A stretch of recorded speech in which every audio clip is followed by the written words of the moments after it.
Previously, in Mahabharata, Sanjaya, the trusted charioteer and envoy of Dhritarashtra, arrived at the camp. He was received with due honor, but the air was heavy with anticipation. The sons of Pandu gathered to hear the words of their uncle, the king of Hastinapura. Sanjaya entered the royal court, seated amidst the great warriors. There sat Yudhishthira, the embodiment of Dharma, with Bhagavan Sri Krishna, Bhimasena, Arjuna, and the twins Nakula and Sahadeva. The king of the Pandavas asked after the welfare of the Kauravas, though he knew their hearts were divided between virtue and evil. Sanjaya then conveyed the message, O Yudhishthira, King Dhritarashtra embraces you. He knows the Pandavas are steadfast, mild, upright and generous. He knows you possess dharma and noble lineage. He asks, why would such virtuous men knowingly commit an act that leads to the destruction of the world? The king says, war creates hell. Victory purchased by the death of kinsmen is equal to defeat. To kill your gurus and brothers is a sin. It is better for you to desist from fighting and preserve your dharma. Do not destroy the race of Bharata for the sake of a kingdom.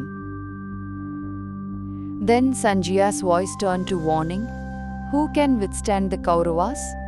They are protected by Bhishma, Drona, Krupa, Ashwathama and Karna. Even with Bhagavan Sri Krishna and Satyaki on your side, how can you hope to defeat the lords of the earth and their vast armies? Sanjaya turned to Bhagavan Sri Krishna and Dhrishtadyumna, joining his hands in salutation. I seek refuge with the Lord of the Vrishnis. The king desires supreme peace. Arjuna will follow whatever Bhagavan Sri Krishna commands. I speak to avoid the ruin of all.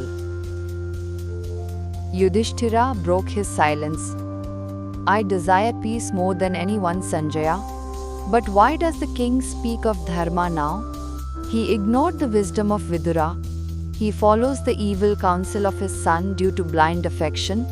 He has deviated from the path of truth. Suyodhana is guided by the wicked, Dushasana, Sekuni, and Karna. They conspire to usurp our wealth, believing they can do so without consequence. They act not out of bravery, but out of greed, and the belief that we will remain passive forever. Yudhishthira pointed to his brother. The Kauravas know that Arjuna is the greatest archer in the world. Suyodhana's hope for a rivalless kingdom rests entirely on Arjuna's patience. But that patience has limits. Do not mistake our restraint for weakness. We do not seek the destruction of the Kurus. Go tell Suyodhana this, give us back our Indraprastha. Let us rule our share, and you rule yours. This is my condition for peace. We will not accept anything less. Sanjaya, speaking now as a well-wisher, lowered his voice. O king, even if the Kauravas do not yield, do not fight.